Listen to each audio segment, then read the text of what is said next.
Halo semuanya, mari kita latihan soal OSN IPS SD 2025.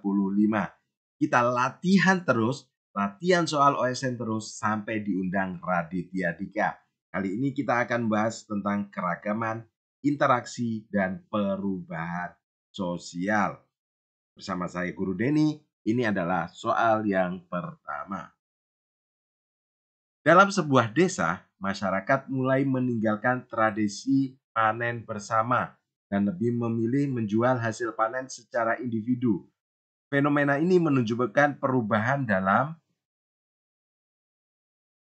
Jadi dulu itu ada panen bersama, teman-teman. Padi itu nunggu semuanya siap panen baru dipanen semuanya. Tapi sekarang dia sudah berubah. Dia dijual secara individu supaya hasilnya juga untuk dirinya sendiri. Nah, perubahan itu menunjukkan perubahan dalam hal apa? A. Struktur ekonomi desa, nilai sosial masyarakat, pola iklim pertanian, atau bentuk lahan pertanian. Ini bisa nggak? Kalau bisa nomor satu ini kalian keren sekali. Jawabannya ya, tentu saja B. Nilainya yang berubah. Bukan strukturnya, bukan pola iklimnya, bukan bentuk lahannya, tapi nilai dalam masyarakatnya. Jadi tradisi panen, nilai yang diambil di tradisi panen ini sudah berubah menjadi individu karena untuk kepentingan dirinya sendiri saja. Nah, itu ya teman-teman. Yang betul nomor satu ini boleh ditulis di kolom komentar. Nomor dua, suku Toraja dikenal dengan tradisi upacara Rambu Solo untuk menghormati orang yang telah meninggal. Tradisi ini memperkuat fungsi lembaga sosial dalam bidang. Oke, kita keluar dulu ya. Kita coba lihat tradisi Lambu Solo itu apa. Tradisi Lambu Solo adalah upacara adat pemakaman yang dilakukan oleh masyarakat Tanah Toraja, Sulawesi Selatan untuk menghormati dan mengantarkan arwah yang meninggal menuju alam roh. Ya, alam roh kata kuncinya adalah supaya menuju alam roh. Tujuannya penyempurnaan kematian, pengantaran arwah, pemujaan leluhur, tanda bakti dan keakraban. Jadi jawabannya ya sudah ada di bawah, tentu saja agama. Karena tadi untuk menghormati arwah leluhur atau menyampaikan ini ke arwah leluhur. Jadi teman-teman harus tahu Rambu Solo itu apa, ya. Ini pengantaran mayat ya, mayat menuju ke pemakamannya. Ini kan ada menghormati orang yang telah meninggal. Jadi kalau ada hubungannya ini udah dipastikan agama, walaupun agama kepercayaan mereka ya, bukan agama yang ada di Indonesia, tapi kepercayaan mereka, penghormatan terhadap leluhur. Oke. Nomor 3.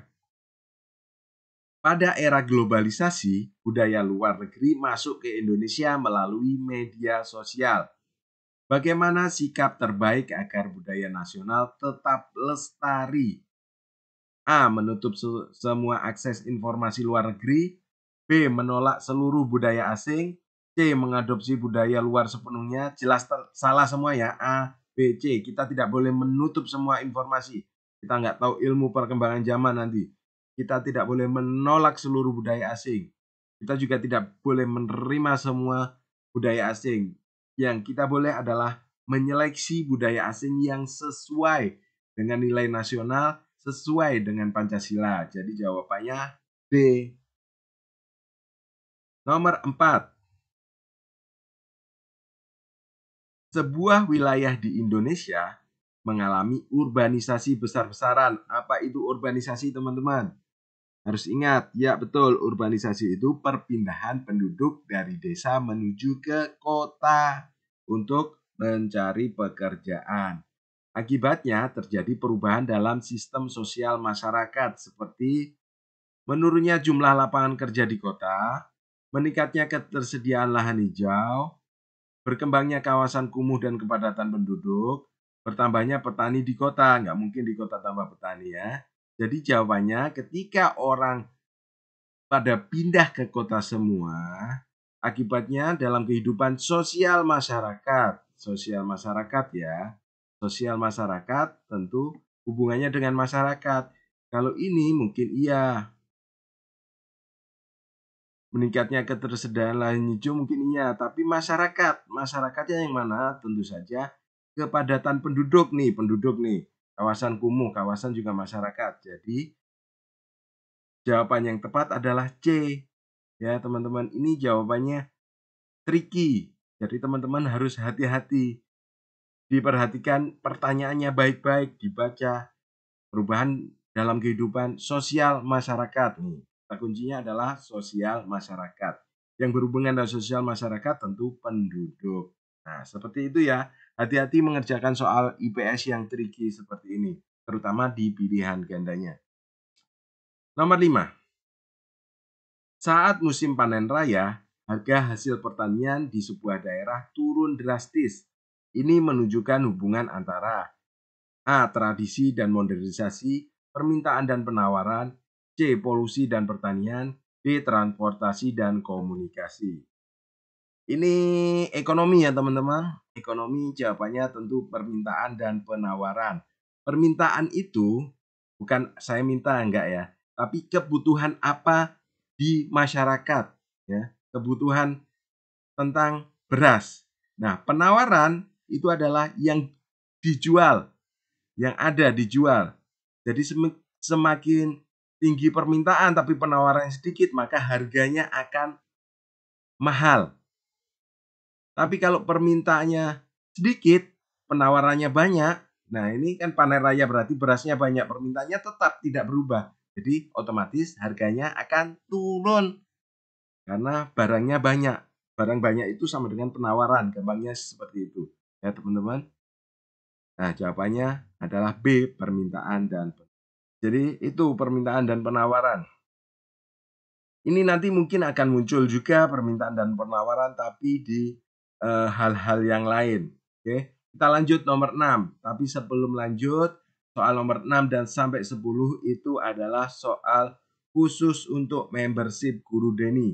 Silakan kalian kalau mau latihan terus, gabung di Guru Deni dengan cara mengeklik di bawah video Guru Deni ada tulisan gabung.